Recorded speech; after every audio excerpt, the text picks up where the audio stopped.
Shalom. De los textos que, de acuerdo al leccionario, se leerán en las iglesias el próximo domingo 5 de noviembre, elijo comentar algunos versículos de las profecías de Malaquías y también versículos del Evangelio de Mateo. ¿Por qué elijo justamente estos textos?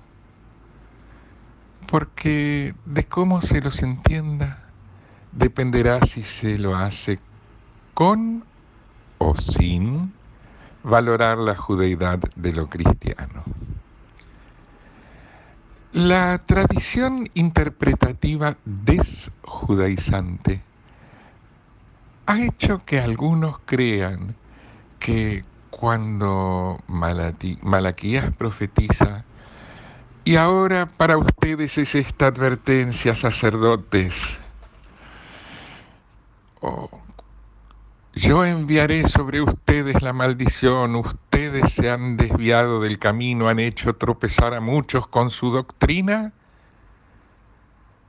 Esas advertencias están dirigidas solamente a los judíos sacerdotes del templo de Jerusalén. Quienes creen esto persisten en usar contra los judíos las palabras de un profeta judío que por amor quiso advertirle a su pueblo del peligro que corría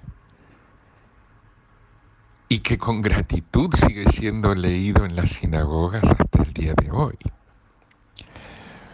Usan las palabras de un hijo del pueblo judío para señalar con dedo acusador a los judíos, como si fueran el otro, en lugar de, para decirlo como San Pablo, aceptarla no como palabra humana, sino como lo que es realmente, como palabra de Dios, que actúa en ustedes, los que creen. En su afán por desjudaizar el magisterio de Jesús, ese grupo de lectores de la Biblia parece olvidar que su maestro claramente enseñó a sus discípulos judíos: ustedes hagan y cumplan todo lo que ellos les digan, pero no se guíen por sus obras, porque no hacen lo que dicen. Jesús no discutió ni contradijo las enseñanzas de los escribas y fariseos. Señaló que entre ellos había hipócritas. No criticó a la profesión de los escribas, ni a los opositores a la dictadura romano-herodiana.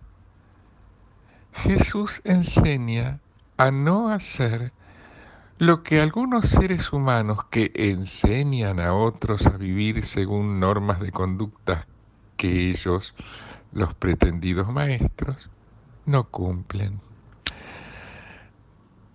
No es un tema de doctrina religiosa, no es una polémica entre judaísmo y cristianismo. Es una enseñanza sobre la naturaleza humana. Recientemente el Papa Francisco se ha dirigido a la Asamblea del Sínodo diciendo en castellano estas palabras que, a mi entender, van en el mismo sentido que las de Mateo 23, 1 a 12. Y cito: es doloroso encontrar en algunos despachos parroquiales la lista de precios de los servicios sacramentales al modo de supermercado. O la iglesia es el pueblo fiel de Dios en camino, santo y pecador, o termina siendo una empresa de servicios variados.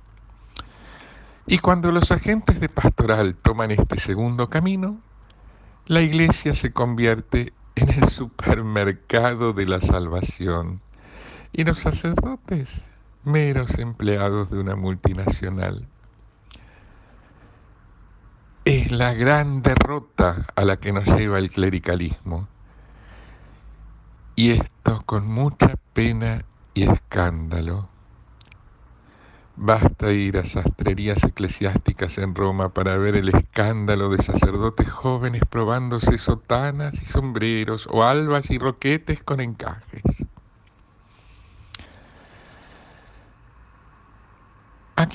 Hasta aquí la cita. A quienes no conocen la práctica judía, tal vez les interese que cuando Jesús habla de los que agrandan las filacterias y alargan los flecos de sus mantos, se está refiriendo a los hipócritas de su época, que pervierten la manera en que los judíos damos cumplimiento a Números 15, 38, 39, que dice: habla a Israel y dile que a través de sus generaciones se hagan flecos en los bordes de sus vestiduras y que pongan un cordón azul en cada borde. ¿Por qué hacerlo? La explicación que da la Biblia es: y cuando los vean, recordarán todos los mandamientos de Dios y los cumplirán.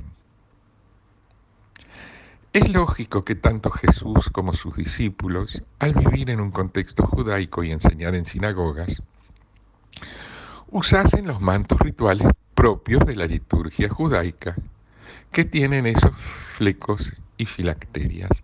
Las filacterias son los flecos más largos del manto que van en sus esquinas. Las filacterias y los flecos son, para los judíos, nuestro uniforme e insignia de honor, nuestro recordatorio diario de quiénes somos y para qué estamos aquí. En la época de Jesús, los mantos de 4 puntas eran parte del guardarropa diario de la gente. Hoy en día, los judíos tenemos 2 formas de cumplir cotidianamente con esta mitzvah. Mitzvah es norma de conducta. 1. Durante la plegaria matutina, envolviéndonos en lo que en hebreo se denomina el talit gadol, que es el gran manto de oración. O 2. Usando en cualquier momento del día el talit katán, que así se denomina en hebreo, un pequeño poncho muy parecido al escapulario católico que se usa bajo la camisa. Los 4 flecos más largos, que están uno en cada esquina del manto, se llaman tzitzit. Sus cuerdas y nudos son una alusión a las 613 normas de conducta de la Torá. A cada letra del alfabeto hebreo se le asigna un valor numérico. El valor numérico de las letras que forman la palabra hebrea tzitzit suma 600. Si a esto le sumamos 8 flecos y 5 nudos en cada fleco, en total 600 más 8 más 5 es 613. De hecho, quien los busque encontrará muchos otros significados encriptados en un talit. Usar tzitzit es una señal de orgullo judío. Así era en la época de Jesús y así sigue siendo hoy día. Las enseñanzas de Jesús para sus discípulos judíos son precisas. Hagan y cumplan todo lo que ellos les digan, pero no se guíen por sus obras. Esto significa: cumplan con lo enseñado por Moisés, pero no imiten la inmoralidad de los hipócritas cómplices de la tiranía que oprime al pueblo de Israel. Para un cristiano de hoy puede ser interesante entender que a sus discípulos judíos les enseñó a seguir usando el talit, así como está escrito en número 15. Es comprensible que, dado que sus interlocutores eran judíos, no dijera para los que algún día en el futuro serían sus discípulos de otros pueblos, que los discípulos no judíos no tienen que hacer todo lo enseñado por Moisés en la Biblia. La Cábala enseña que el talit es una metáfora de la infinita luminosidad de Dios. Las franjas azules aluden a la luz divina, inmanente, que permea cada elemento de la creación. Al usar un talit gadol o un talit katán, un judío sintetiza la luz inmanente y la luz trascendente y los hace una realidad en su vida. Además, las franjas de color azul cielo del talit grande y los hilos de ese color en los flecos largos de las esquinas imitan el color de lo que alguna vez fueron las vestimentas rituales del sumo sacerdote que oficiaba en el templo de Jerusalén. Era esa la persona que en cada generación tenía la más íntima relación humano-divina. El mandamiento de vestir los tzitzit, los flecos rituales, en principio solo aplica si se está vistiendo una prenda de 4 puntas, pero la mayoría de las prendas de hoy en día no tienen 4 puntas. ¿Por qué entonces los judíos usamos prendas de 4 puntas y así nos obligamos a vestir tzitzit? Si usar o no usar un talit con sus respectivos tzitzit no fuera otra cosa más que una orden de arriba, un tema de cumplir con una obligación, dado que las prendas de vestir hoy ya no son simples lienzos de 4 puntas, ¿por qué cumplir con más reglas que las necesarias? Pues porque no se trata solamente de una obligación. Es porque encontramos que el manto ritual, el grande o el pequeño, nos brinda otra oportunidad de traer divinidad a nuestras vidas y al mundo alrededor nuestro. ¿Y quién no querría un mundo más sagrado y mejor?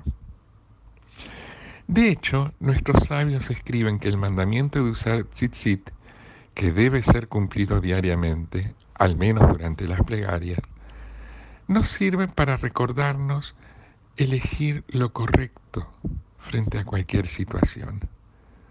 Por eso, este mandamiento es considerado equivalente a todos los mandamientos combinados.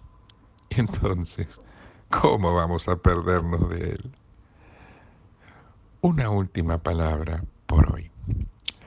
San Jerónimo una vez dijo: «Ay de nosotros, miserables, que hemos heredado los vicios de los fariseos».